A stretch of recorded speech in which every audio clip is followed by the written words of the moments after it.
Namaste everyone. Namaste. Welcome back to Niramaya Yoga.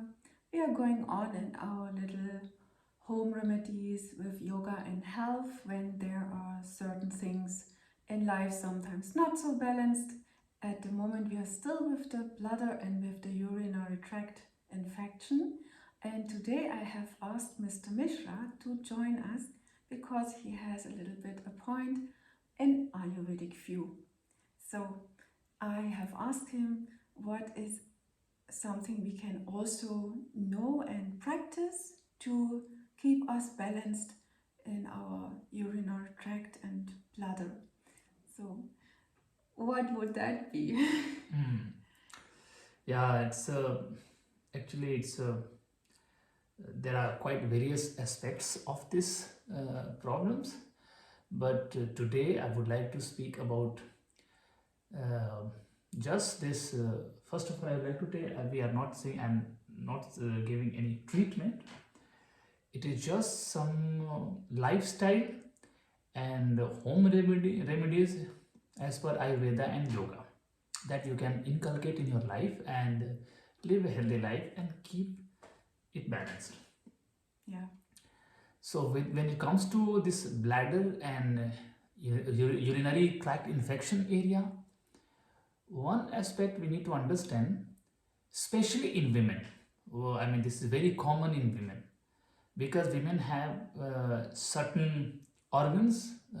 First of all, little more organs than men, and they have also go through every month certain periodic cycle, and this periodic cycle needs extra heat in this pelvic region more than men anyways. So because of this heat, what happens, because there is a uterus in women, and because of heat sometimes because of our lifestyles, habit, and a lot of things. Some women smoke, some women do a lot of things.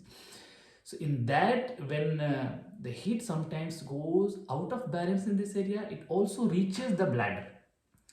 And as you know, bladder is one organ which holds the urinary, holds the urine, and it releases time to time when it's needed. So when the heat reaches that part more, what happens?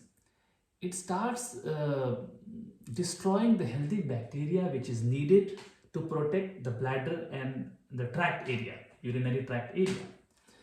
And when the heat starts killing that area, start killing the bacteria, healthy bacteria, then the unhealthy bacteria start taking over.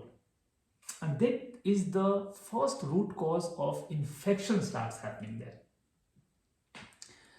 So how to take care of that area, how to avoid infection, or if it starts in this in the first phase of this, there are certain you can say certain tips according to Ayurveda we can just use in our dinacharya daily routine, and we can keep that area in balance and healthy. Okay. So when I understood you right, because of women have these reproductive organs and they have quite a lot of hormonal cycle going, and this needs a certain balance and activity. And so then when there is an imbalance and it overheats there, the pitta comes too much, in Ayurveda the fire from the pitta comes too much, then it reaches the bladder. It reaches the bladder, and there it can kill this the good bacteria. Because we have, of course, in our body more bacteria and these fungi and virus is there in our body more than cells, and that is needed. People always think in terms of bad, but the good ones, we are speaking about the balance. And so when that because of some unhappy overdoing things, that can be, as you said, from smoking, right? Or smoking is one of the examples. There are many, create that, or many lifestyle. I don't want to talk about the what are the lifestyle problems we are living these days. Also stress.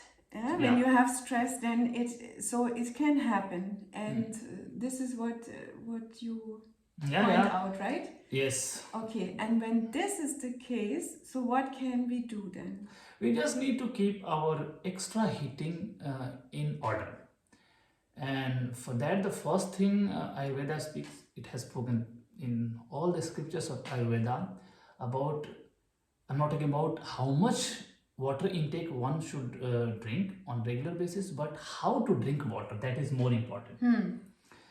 And just by correcting your way of drinking water takes care of a lot of things, including your this bladder imbalances and urinary tract imbalances. And this is like you sit when you drink water. You sit and you take the sip of the water, keep in the mouth for few seconds. If you can, if you have time, you rotate in your mouth for few seconds and then swallow it. Sip, keep in the mouth, rotate little bit, swallow. Sip, keep in the mouth, rotate little bit, swallow, and so on. It needs a lot of patience and a lot of involvement and focus, attention.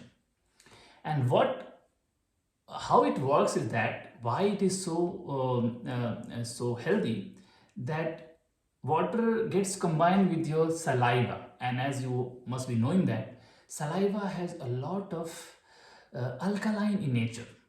The alkaline, and when alkaline gets with the water slowly in your system inside, it balances your extra fire, or in a scientific way we call it extra acid, when sometimes acid increases much more because of many reasons. I don't want to talk about it right now.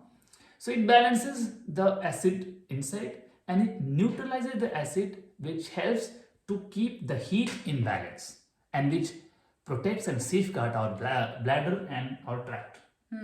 Interestingly, when you're telling this, in the tea ceremony in Zen, in the meditation, there is a tea ceremony also. Exactly, this is the way how you have to drink the tea. It's actually also a meditative way of a practice of drinking in a meditative practice, like drinking a sip by sitting. Yeah. And keeping it there and then swallowing it. So not hush-push, Not tuck, tuck, tuck, tuck, a one lot more. of water in, right? Yeah. So interesting, isn't it? It's also because meditative, because when you go fast, you cannot also directly extinguish the fire. So fire has to be there because this area needs also fire. So when you drink in the right way, then what happens? It balances it. Yeah. And I'm thinking you also speak in general about not only water, also tea. We can drink like we can drink Anything like this, when you drink. Please, I don't speak about anything. Any healthy drink, when you consider it's healthy for you, you drink this way. Yeah. So, okay. And what kind of tea could we use? Yes, for specific this problem, the infection problem in the urinary tract, Ayurveda recommends to drink the coriander tea. Either a coriander in the form of seed, you take it and you soak overnight in the water. In the morning, you just take this water, you warm it and drink it. If you can't drink directly, you can add little bit honey with this on the top. Or you can use coriander powder, the good one and the real one. You either that also you can soak in the water, or you can just in the morning you just boil it for around 5 minutes and take the water and drink it. That's very healthy and healing and balancer of the fire around especially that area. Yeah, when there is the fire out of balance. So we just repeat this. The bladder itself is a water organ which has to keep the water, right? It's in the Swadhisthana chakra area, which is the element water even, and there is water which has to be held, and to keep that lota, that bottle kind of thing, in a healthy state, there are also healthy bacteria inside. And now if you have too much heat down there, then we can also, when this happens, that comes especially when you have already burning sensation, and you feel like in the tract or in the urinary tract burning sensation, right? And organ also, like the genitals or organs burns when you pass the urine. So when there's already a lot of burning sensation, then you can also drink this balancer of this overheating, Yes. And we can also drink like the sip. Yes, of course. Having it a little bit in the mouth and then swallowing it, Not right? very hot, please. Warm. Yeah, warm. Yeah. Okay. And also, once again, I repeat that if someone has some extreme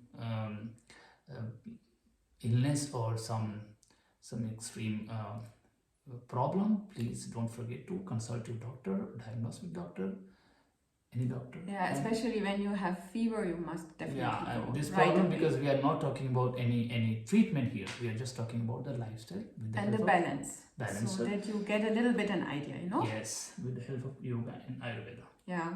Okay. So, thank you very much for shading some light on that. When the pitta takes over in the bladder, this overheating thing, and how we can, in a meditative practice, drink in general, actually, therefore you don't need to have any problem. This is actually in general very recommended. It's a very healthy way to sit down, to take a sip, to have it in the mouth, to swallow it, and then further on. Yes, there is a healthy way of sitting also. That another time, normally those who have been our students, regular students, they know which are the asana postures, how to sit and drink. We'll talk later. That we do another time. And just one thing last, you told me also it's not good to overdrink, right? Yes. To drink no, too you much. need to understand how much requirement or ideal requirement of somebody's of individual's body to take a water intake on daily basis. So over drinking, because somewhere someone has read that we must drink a lot of water to be some healthy, people say, and you just start consuming liter and liter. That's not healthy for the bladder. It's actually, sometimes you might have heard something like this: you should drink a lot of water and you should drink a lot. Please don't do this. It's very unhealthy. It's even said that Bruce Lee died because of over drinking water. I mean, that is not good, okay? Bladder is an organ which has the capacity between 300 to 500 ml maximum, and you put 5 liter at the same time. How can it take it? Also, it should be always moderate, Yes. And you should also feel when the body says stop. Yes. So therefore, by sitting and sip by sip, you will definitely not overdrink. And your body speaks, you must listen to your body. All right. So, good. We hope that will help you, and you have a little bit more now things you can try out, and see you next time. Namaste. Namaste, and thank you very much for inviting me for the session. Yeah, thank you. Thank you. Very helpful for us. Yes, thank you. See you next time. Bye.